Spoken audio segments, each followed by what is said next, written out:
I'm joined by, who have I got? I've got Audrey Nugent, Director of Global Advocacy at the World Building Council. I've lost my crib sheet now. That's fine, I've got one here instead. I've got Mordak, Chief Executive of the UK Green Building Council, and Andy Haigh, Director of Climate Positive Solutions at the Grosvenor Group. So welcome to all of them. Looks like they're all settled. So let's kick off. And we're going to talk about the roadmap to energy efficiency and biodiversity.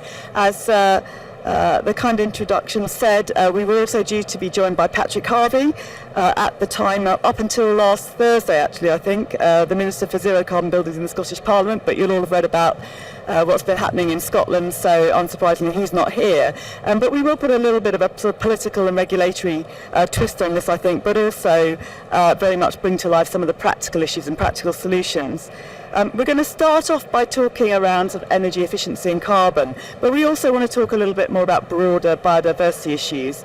And I do want your questions too, so I will be talking to the panel for a few minutes, but then looking around for hands raised. And you've got no excuse because it's early in the day, you've had coffee, I hope, you're all raring to go. We're not in that after lunch lull or anything like that, so please do be ready with your questions for my amazing panel.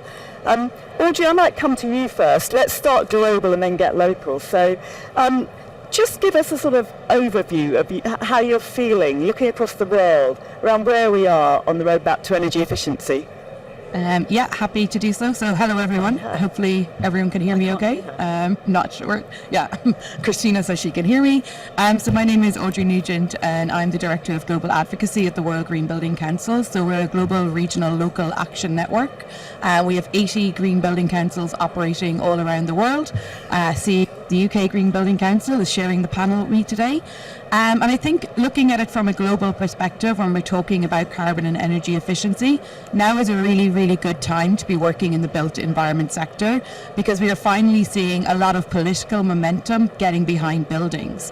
So in the last couple of months alone, we were in COP, we were representing the building sector with the Building to COP Coalition as WGBC representing the Green Building Councils, and we finally saw the needle sort of moving when it comes to some of the topics that we talk about, and specifically with energy efficiency.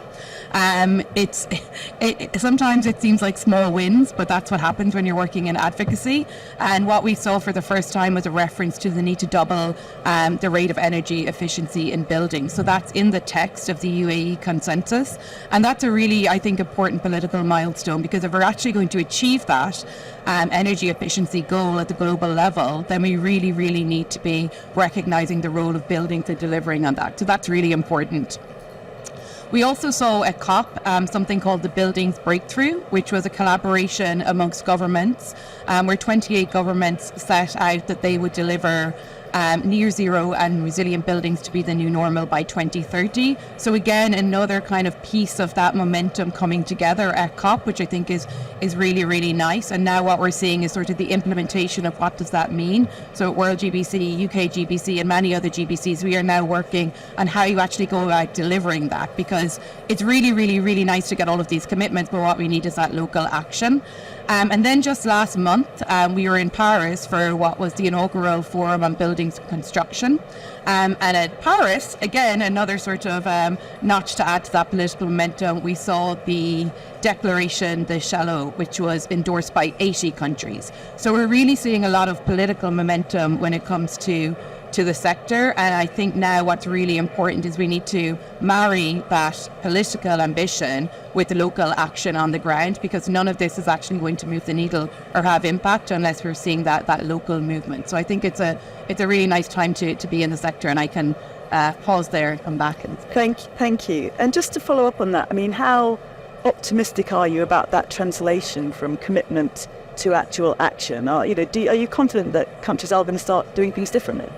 I like to be optimistic. I like to be pragmatic and also optimistic. And I'm privileged to work with a network of 80 green building councils. I see what's happening, what they're doing in different regions, and the enthusiasm there is for the sector, but also the amount of solutions that are out there, the innovation that exists. So I think we obviously have to keep pushing at the global level, but also we need to work from the bottom up and deliver those solutions locally. So I like to keep fairly optimistic, because I think it makes your job easier to do. Thank you. And those 80 green building councils that you work with, does that cover the entire globe, or are there kind of black spots of... So it's we have a regional network in Africa, the Americas, Australia, New Zealand, Asia, all over. So all 5 regions are well covered, and we have 5 regional networks where those green building councils and those regions work together and they collaborate on projects. So an example of that is the Building Life project in Europe, which UKGBC and 12 other GBCs are working, but we've got many other regional projects as well. And where are you most excited by around the world? Apart from the UK, obviously. I mean, one of the things, I can be sitting at my kitchen table and I will be having calls with people from, from Colombia, from Australia, from Africa on the same call. And I think it's really interesting just to see that the challenges are shared, like the previous speaker was talking about, and also the solution. So a lot of the time it's about sharing what's happening in your country, what did you do to overcome this challenge.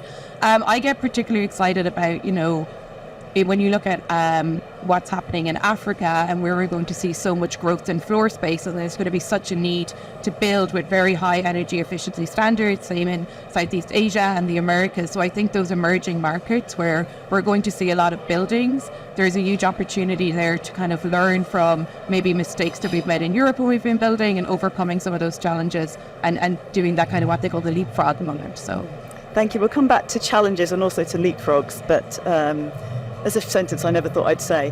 But let's bring Smith in to just bring it down to the UK level and give us the same sort of starting shot. So how optimistic are you? Where do you think we are as the UK? Sure, thank you, and thanks for having me. I have stepped in last minute. My colleague Simon McQuarrie was supposed to be here, so apologies if I seem unprepared. It's because I am. Thanks very much, Audrey, for that summary of the outcomes of COP, and I think the point about the kind of energy efficiency commitment is really great because it also sort of really helps to entrench the built environment as one of the key things for kind of decarbonising more generally. But I do also just want to say that the doubling of energy efficiency, that sounds really good. Yeah, let's double energy efficiency. It's actually doubling the rate of energy efficiency from 2% to 4% or something. It's not huge. We really need to do a lot better. I think the other thing I'd add to the COP points that you made was there are really interesting commitments around sort of the procurement of timber and steel and concrete and those material scales that also speak to that really important point around what we procure. And if we have collective commitments around what we procure, then we can really, really make a shift.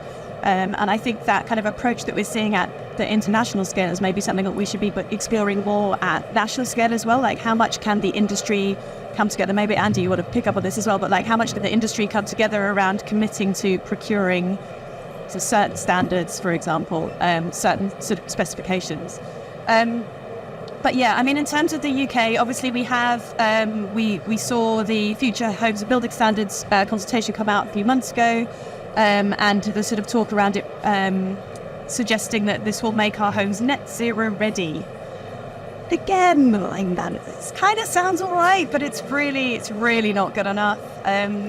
Already 1 in 5 homes in the UK is built to a higher standard than the forthcoming Future Home Standard. So it's really not a Future Home Standard. It's we really need to be much more ambitious. There's not enough around things like the actual performance of buildings, the real performance, not just in design. There's not enough around solar PVs being included. We need, if we're going to have a renewable energy grid by 2030 according to Labour, but even by 2050, we need sort of 1 in 3 homes to be doing their part in terms of having solar PV because of the roof. If new homes are providing part of that, those PV arrays, then we're really, really stuck. And then the other thing that I would say that's really kind of a glaring omission is embodying carbon being completely, almost unregulated in the UK.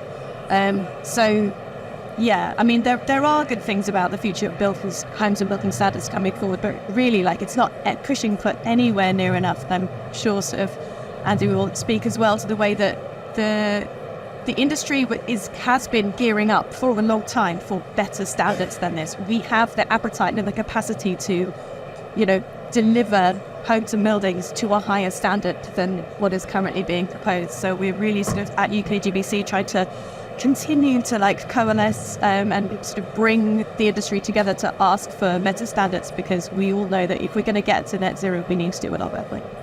So we're in an election year, obviously. How optimistic are you that whoever wins the next election is going to really grasp this challenge? So this may be a bit personal, but I like to think that once we get through the election, through the kind of all of the politics that happen with the election, that whichever government comes into power is going to take this really seriously. We continue at UKGBC, we have good relationships with ministers, decision makers, policy makers, civil servants from across the political spectrum, who we know take this very seriously. And I think it's much more about the way in which we sort of leapfrog, let's talk about day one of government, what policies we're actually implementing.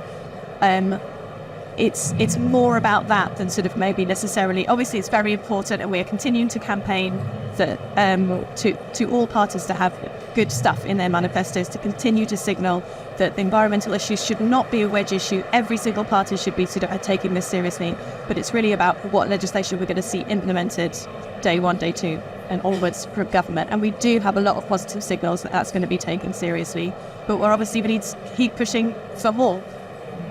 And where do you think the balance lies? I mean, obviously, you're a coalition of the committed and willing. This audience is probably broadly committed and willing and already on this agenda. But I guess where regulation has a role to, legislation has a role to play, is because not everybody is on the journey or wants to be on the journey or feels they can be on the journey. So where do you see the balance? How much of this is going to come from the industry and how much of this is going to need to come from regulation and legislation?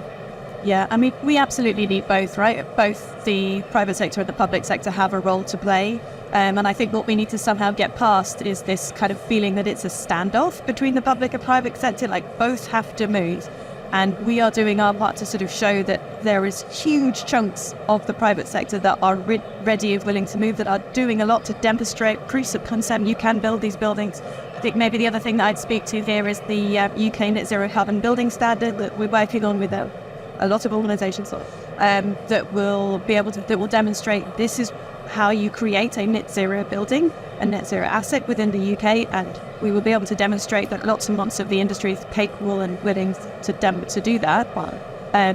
But of course, the role of government is very, very important, not only in terms of the kind of carrots and sticks, but also providing the infrastructure to enable the industry and the economy at large to be able to deliver. So things like upgrading the grid, for example, is an essential thing. That's a piece of infrastructure that is absolutely needed and that can only really be delivered through that large-scale action. Thank you, Andy. Let's bring you in. Let's bring it right down to an individual business. Clearly a very committed business to this agenda, but tell us how where you are on your journey and how optimistic or not you are feeling. Well, that's what Smith can bring out when she's unprepared. I hate to be on a panel with her, but she does. Also, when they have spent the time and effort putting in, she actually stole a lot of things that I was interested in. I'm not stolen. We're the same mind, obviously. We agree is the most important thing.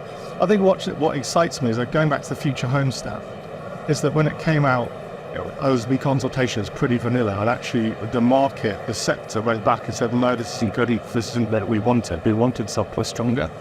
So in terms of the sector being ready for further embedding energy efficiency in our future, the design of our future buildings, actually we want more, and the government, the regulation is holding us back, which again, going back to the net zero carbon building standard, the sector is now creating an aspiration for greatness because regulation wasn't there.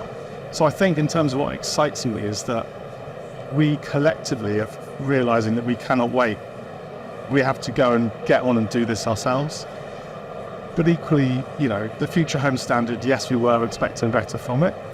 But it is also taking a pragmatic view in terms of what do we need to do in a realistic way to build that minimum threshold.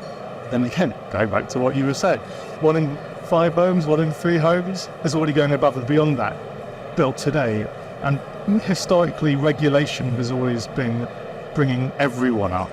And actually everyone fell back to regulation being not just the minimum standard, but also just the standard. But now we're seeing so many people saying, okay, that's the least I could do. Where do I go from there? So that is what's exciting me in the industry. Obviously, if you flip that coin, you could also say that's only exciting because we're all looking at what's coming out of government, realizing it's not enough.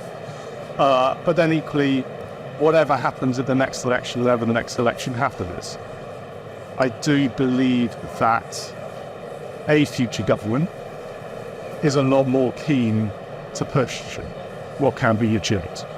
And you asked the question around what is a leading organisation doing around that. We're expecting more from the future homes and building standards. It's resi and commercial. So we've designed that into our sustainable development brief. We don't just look at energy efficiency. For us, embodied carbon is the crisis of today. If you don't address that, we're just adding more and more carbon to the atmosphere, like right now. And operational carbon is the problem in our net zero pathway of tomorrow. So those two crises combined are just as important as we design buildings. And you can't just focus on energy efficiency and get to an aspirational thermal performance goal. You have to build it to the lowest embodied carbon possible, because that's in our pathway and we have to account for that. But also we want the performance of the building, not just the design. So again, it's the future home standard applied. The bit that could be interesting that comes out of it is talk around performance measuring post-occupancy. So they're talking about kind of what's called the smart meter, thermal efficiency, performance rules and stuff. Can we actually track how well these buildings are performing? Or can we give quality guidance as we're rolling out development? So we're not just building cheap crap homes, we're building better homes, and we're checking to make sure those homes and buildings are actually built and designed as required. So I am optimistic. Thank you. And I mean, Grosvenor Group is in a fortunate position, if you like, of being a long-term thinker and asset owner. But I mean, notwithstanding that, how tough is it sometimes to make those decisions to do the right thing? Because financially, I'm guessing that you're not doing the most efficient, from a finance point of view, thing necessarily over a short window. Yeah and no, I kind of disagree. Everyone says sustainability costs more. If you build in a city, you have to design BREEAM or equivalent because of you have to design BREEAM or equivalent just to get planning. So it's not actually an additional cost, it's just like a right to develop. And similarly, if you add embodied carbon targets as you take on a site before you start, stage 1, stage 2, then you immediately have the discussion around, okay, how can we retain as much structure as possible? And in doing so, you might add a bit of time to design, but you're not adding any cost to the project. So I disagree that it can cost more. If you're then just looking at changing concrete mixes, then obviously it can cost a hell of a lot more. Reusing steels, it can cost a hell of a lot more. But if you look at the holistic view of the cost of a construction project, I would argue maybe not. But then most importantly for Grosvenor, as you say, we take a long-term view.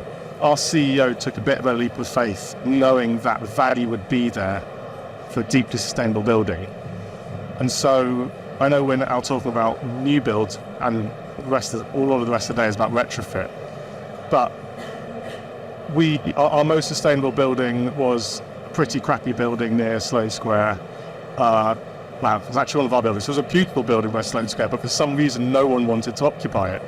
And the easy thing would be knock it down, start again.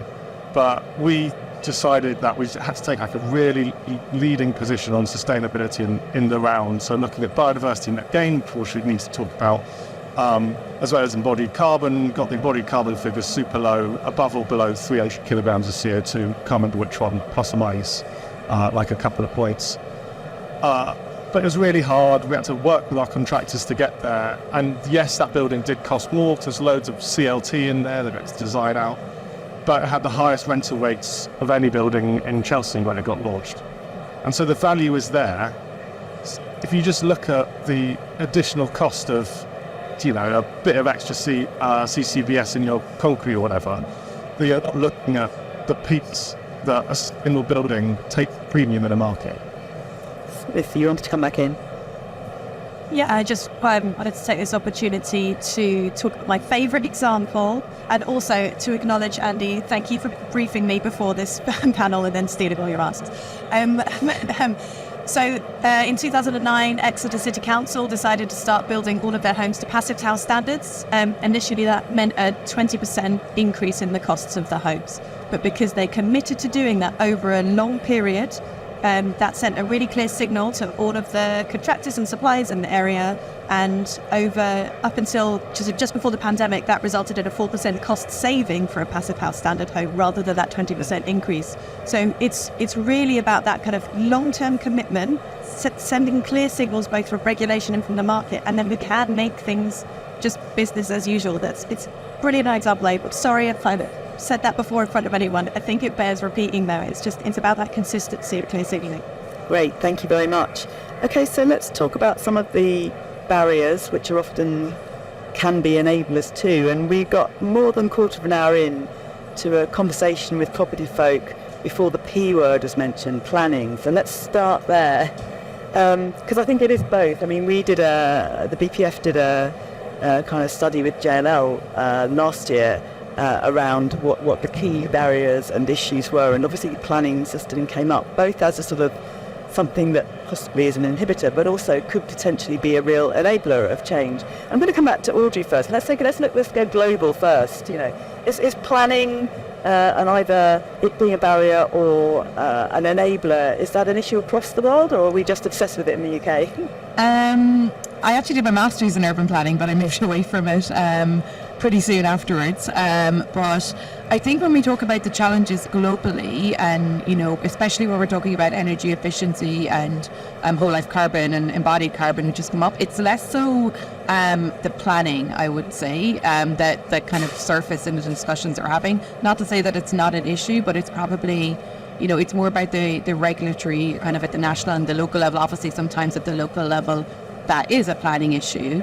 But mostly, especially when we're about energy efficiency and renovation, we would be talking about, actually, what are the barriers to actually one person actually, renovating their house? How do you sort of address the disconnect between what's happening at the regulatory level and what's happening at the local level? So things that we see as being, really helpful in overcoming, for example, barriers to renovation would be, one-stop shops. So that consumers are able to go and learn, how do you actually renovate your building in a cost-effective way, in a way that is reducing all of the barriers, whether they be technical, policy, financial. So I think that's one of the things that often comes up in the discussions. Where I'm from in Ireland, Ireland in general has quite a good scheme of doing one-stop shops, and I think that's a good way to sort of incentivize that, also along with sort of rebates and tax incentives and things like that. When you kind of look, outside of Europe, I think, again, when you're talking about renovation, it is similar challenges. It's the financial, it's the actual technical assistance, and it's also the willingness to do it, because humans occupy buildings, and we're diverse, we have different requirements. So I think it's about understanding what is the driver for wanting to be more, for example, energy efficient. So for some it's a cost driver, for others it's a comfort, because they need to have better thermal comfort in their homes, and that's obviously becoming increasingly important. And then there's also just other aspects as well at play. So I would say globally, planning is something that I speak about less so. So maybe my UK colleagues are best placed to speak about the planning challenges. I'm sure Andy's got lots of scars, but do you want to make a comment first, and then we'll pass on to Smith? I'm staying optimistic. Again, going back to the Future Homes and Building Standard, at the moment, we don't really require anything around embodied carbon at a national level. So planners are trying their best to figure out how they can put something like that in place within their local authorities. So Westminster City Council is a great example of starting to put the requirement for embodied carbon, whole life carbon assessments, and thresholds within that, in order to get people to start to, really taking embodied carbon seriously. But that's at a local authority level. At times that I have many local authorities, we have a different planning. And then suddenly we have country. So planners are trying to fill the gap where national policy is missing, and Westminster are doing an amazing job of trying to get that right level of what is required. They may have gone a bit too far or far enough, depending on who you talk to, but that should be the responsibility of local planning. That should be coming from national government. But until we get that to clear direction from the top, actually that's a great opportunity for progressive local authorities to come in and say we're only going to do passive house homes, or we're going to set stringent embodied carbon targets for all new developments. So I think planners generally are trying to do the right things. I'm not going to moan about it. There are issues around the historic Grade 2 list of conservation areas where there is a disconnect between preserving what's there and actually making sure that building is ready for the future. And Historic England do great work in trying to create pragmatic guidance for planners and conservation and carbon full titles, in allowing a kind of a pragmatic approach in terms of how we improve and enhance our buildings. Because currently, preservation takes a preference over enhancement, and ultimately all of our buildings need to be enhanced. But I do think planners are trying to do the right thing in the UK generally, but they just don't have clear enough guidance on what the right thing is, so they need to figure it out for themselves. Thanks. Smith, would you echo that? I think so. All right. So I think addressing the climate environmental emergency, one of the key things that we need to do in order to be able to do that is to have good mechanisms for making decisions together about how to make best use of our resources. And maybe that's a bit philosophical, but we don't have very many good mechanisms for making collective decisions. We have a lot of mechanisms for making decisions at a kind of an individual scale or a kind of household scale or a business scale or something, but actually kind of collective democratic decision making is really hard. And I think planning is one of the ways that we could do that. I do think we need to make a bunch of changes to the way the planning currently works, but I don't want to see it or think of it as like a kind of necessary evil. I think it actually could be a very, very positive thing, and the kinds of efforts you kind of see lots of local authorities doing around the way they're kind of creating local plans, lots and lots of genuine community engagement in order to make decisions together about what should happen within a local area. And there's been a lot of we had a kind of we got quite close to success recently in terms of really putting nature and the net zero journey into the heart of the planning system. Unfortunately, it was kind of defeated by government in the end, even though we got through a whole bunch of pounds and the House of Lords like it. So I think for me, planning should be and could be a really, really good and powerful and positive democratic tool for making decisions together about how we make this sort of just transition to a fair and sustainable built environment. But we do need to change it in order to do that. We're continuing to work to do that. I suppose, I agree with everything you said, but I also just want to keep planning as not this kind of thing that, I don't know, we think of as an evil as much. Well, Audrey, did you want to come back in and Andy was talking about? Yeah, you just when you're speaking about the the preservation aspect. Our Green Building Council in Italy, we were there 2 years ago for one of our meetings, and we saw this really fascinating presentation, which I guess the kind of equivalent of the Italian Preservation Council had worked with the energy efficiency body about how do you actually upgrade these historic buildings, which are obviously so important in Rome, in it to a standard, that is fit for the future, but preserving the past. And just going back to the point of, there's a lot to learn from what's happening elsewhere, and maybe kind of building on Smith's point, and how do you bring all of these people together to understand that, because there's so much solutions out there, but it's about the convening power that we need to actually understand how we can learn from elsewhere. And just that point as well on the city aspect, I think it's really important, cities who are front runners and demonstrating to government this is actually what's possible, and we've got the buy-in behind it. I think that's really important to be able, like that Exeter example is fantastic, isn't it? To surface that to the national level and say this is the level of ambition you can achieve if you're actually brave enough. I think that's really... Thank you, and keep the mic, Audrey. So let's broaden out then and talk about, we've talked a lot about carbon, energy efficiency and so on. So let's broaden out and take sort of that big holistic view and bring in biodiversity. And Smith yourself did touch on it, you talked about the whole picture and not just focusing in on one part of the piece. Same question that we started with really, Audrey, to you. How confident are you, if you look globally, that, everyone is joining up all of those dots? So we're thinking about not different issues in isolation, trying to solve different problems in isolation, but actually putting it all together. I mean, I think that's so important, and especially, representing green building councils, it's not just one single metric that we're talking about. It's not just energy or carbon. When you're talking about a sustainable built environment, it's by bringing all of these different aspects together and looking at them holistically and figuring out, okay, how do you do something that is actually, delivering on many goals, not just decarbonisation, but resilience, health and well-being. So, for example, last year we brought together all of our green building councils and we discussed, what does a sustainable built environment look like? What would a sustainable built environment policy look like globally? And we came to 7 different kind of thematic areas. So it was carbon, circularity, finance, water, which is huge in some regions, obviously. I'm missing 2 key ones, but the biodiversity, which we can speak to, and another one which I'm sure will come to me in a moment. And it's really important, like we talk about whole life carbon, circularity is an enabler of whole life carbon, so you need to be able to connect the dots. And then in terms of biodiversity, obviously, it's not just a climate crisis, there's a crisis in biodiversity as well, and the built environment has a huge role to play in that. When I speak to green building councils all over the world, they're very interested in what's happening in the UK. I often point into the UK Green Building Council's resources on biodiversity and sharing about Biodiversity Net Gain, but we're also seeing movement there. It's slower than energy efficiency or energy and carbon because that's, the way it is. So we need to sort of find what our entry points are. But I think in biodiversity, we're seeing it being discussed in the context of the EU taxonomy, in other taxonomies outside of Europe.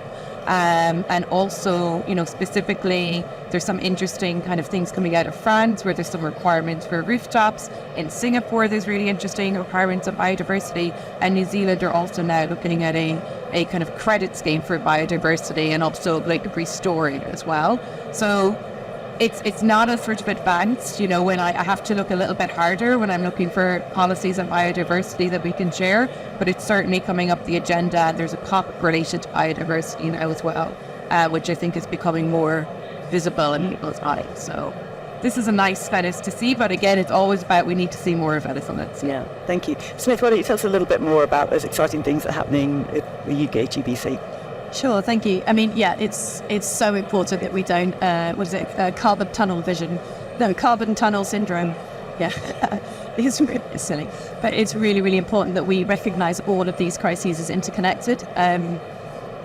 Because, fundamentally, we are currently living in a civilization that is we literally can't sustain it. We can't keep going like this. It's not going to keep going, and it's absolutely, it's social crises, it's the nature of biodiversity and habitats as well as carbon, and it's really important. So we've done a few really interesting pieces of work in recent months. We've done a whole host of resources around biodiversity net gain and environmental net gain that you can check out on our website. But what I'd actually like to talk a bit more about now is our work on embodied ecological impacts.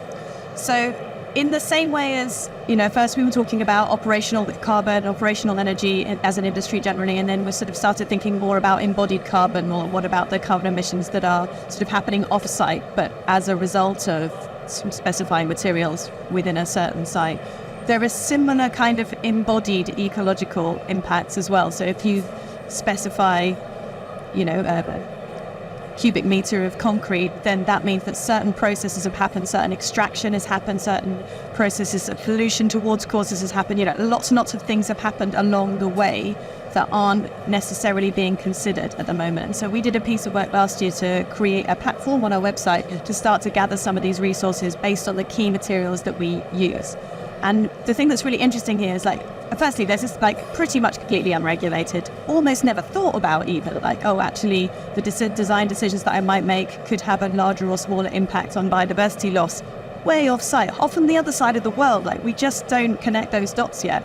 So we're trying to raise awareness that this is a real issue, that actually sometimes the decisions that you might make for decarbonising might be in concert with those, and sometimes they might not. And so then that's kind of really interesting and complicated. We get into a world of trade-offs, it's really complicated. But I think it's been really interesting, the response that we've had to this work, because I think people really get it when you start thinking about, oh yeah, actually, if I'm going to have to, destroy a load of habitat in order to get at an area that we can then mine, and that we can then use those materials for, like, dredge a load of, gravel out from underneath a beautiful lake in order to create some more concrete. Like, that's very visible harms. And the years and years and years that it can take for those ecosystems to repair can be much, much longer than the life of the building that you've created. So, like, it just doesn't balance out. So we're doing more research on it. And again, this is it's a live platform. If you've got information about any of these things, please do submit your information to our platform, because it's really about gathering those resources and collectively deciding how we can do better as an industry. Great, thank you. We're coming to the end of our time, so I'm just going to have a look around and see if there's anyone in the audience who'd like to ask a question. Probably got time for a couple. Can I grab the mic to give to Jen? That'd be all right, thank you. You say who you are and then ask a question. Good morning, panel. How you doing?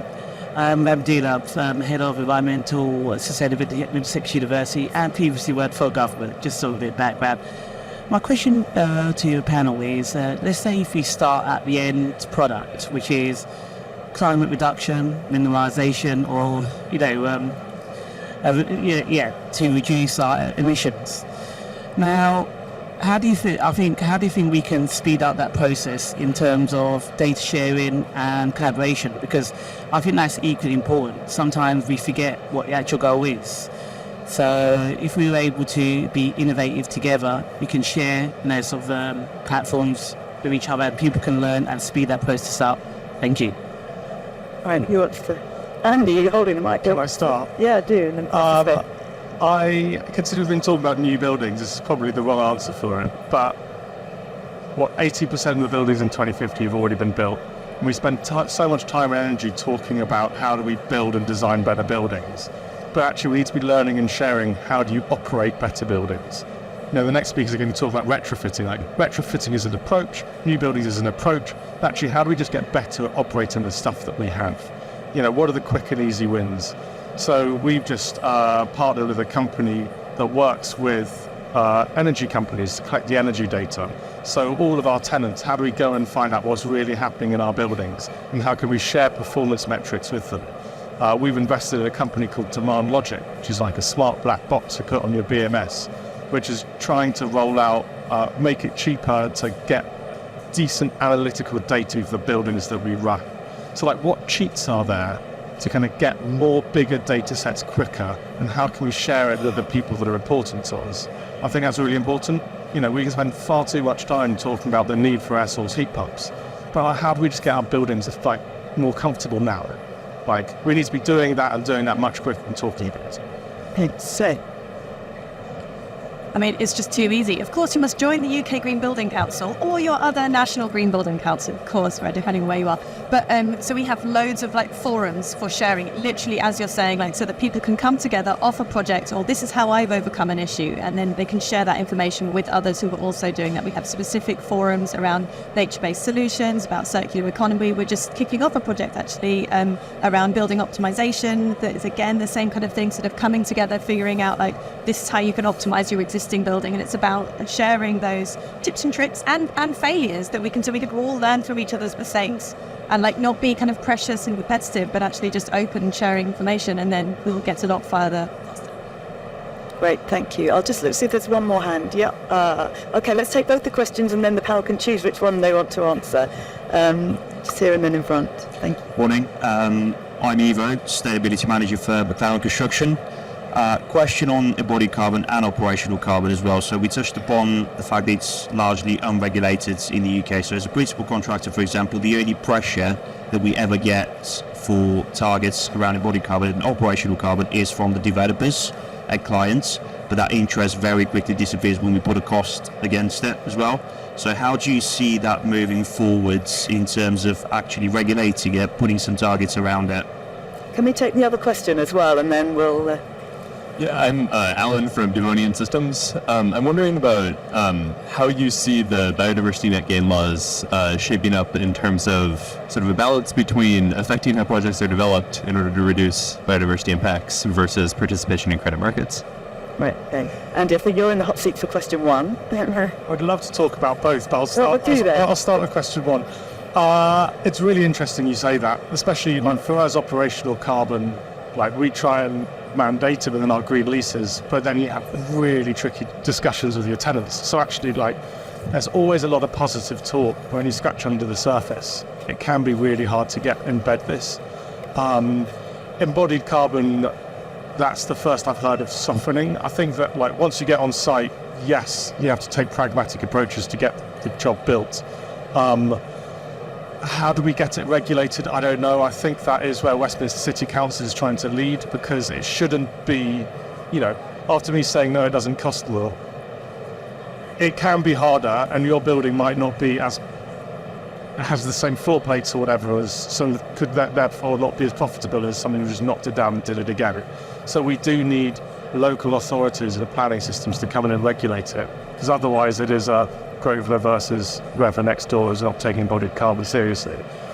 But ultimately, going back to the picture for the UKGBC, like increasingly more and more companies are stepping in, setting their own either net zero targets, so they have to do it because it's within their pathway, or they're seeing their peers doing it and getting significant market premiums for the rent and being honest about what that building has delivered. And then in doing so, everyone else is like, oh crap, if I wrap it all together, there's a really nice narrative and I can make more money from that, so I need to do that. Just speaking on the kind of neighbourly competitiveness, just recently, so you're probably aware, the Energy Performance of Buildings Directive in Europe has now started to regulate whole life carbon, so there's going to be a requirement to report on that, and then to set targets from 2030 for different types of buildings. And I guess if that sort of competitive streak, hopefully which spurs the UK government on to match what they're seeing all across Europe, because also then the companies who are, working across Europe are going to see this disparity. So maybe that will support some of that. Well, I'll let you for your biodiversity. I've kind of forgot the biodiversity question. To what extent do you see the BMG law driving changes in how projects are developed versus participation in credit markets, or some mix of both, or is it too early to say? Super short summary, BNG is really cool. Creating a biodiversity market and a compliance market for biodiversity, putting a cost on biodiversity is really cool. Grosvenor is a landowner, we're also a property company, and actually when you talk to farmers and people, they're suddenly seeing a real value in biodiversity uplift beyond elms. It might not be as big as people expect from the landowner side, but the fact that we're finally starting to see a real value in biodiversity is super cool. Whether or not people try and do it on site versus just buy some credits, there are different takes on what's more important.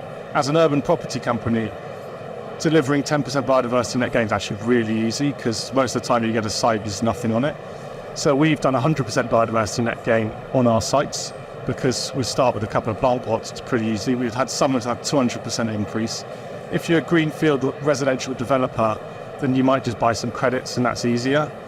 And I'm not going to say which one's better or worse. I think the most important thing is that we now have a preference, a strong planning preference, that we need more biodiversity. We need to at least be protecting what we have on site, and then either restoring it on site or buying some units. Because we can't just be knocking shit down. Sorry, I keep this well.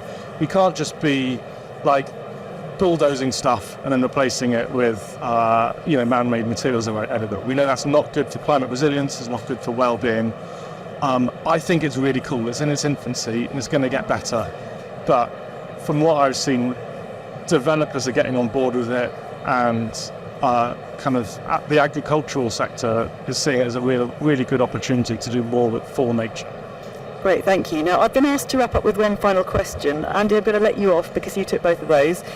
So for Smith and for Audrey, you've got 1 minute each, or slightly less. I'm being glared at. If you could make a specific request or call to action to the audience attending Innovation Zero, what would it be? Smith. Please. Okay. Maybe I'll go philosophical. Remember that you're a person, and yes, you are here wearing a lanyard, and maybe you wear a lanyard at work, but you are a person who probably wants to support a planet that will support life. And so maybe think about everything that you can do, both within your agency in your personal life, in your as a citizen, and also in your working life. Like, what can you do really to make a difference? And what ways can you collaborate differently? Because I think a lot of us, like, we come into these kinds of events and we're thinking about, like, oh yeah, I could maybe use that on that project, or yeah, I could use this to impress my colleagues or whatever. I know I do, but I think we need to like level up our ambition here. Like, it's really, really, really, really, really serious. And so I think we need to think about everything that we can possibly do in order to think radically differently, in order to create a planet that supports life in the long term. Great, thank you. And Audrey, brief last word to you. Yeah, not too dissimilar. I think it's just about really understanding what is your specific role in addressing the challenge that we face, because within the built environment sector, it's a huge challenge. It's a fragmented value chain.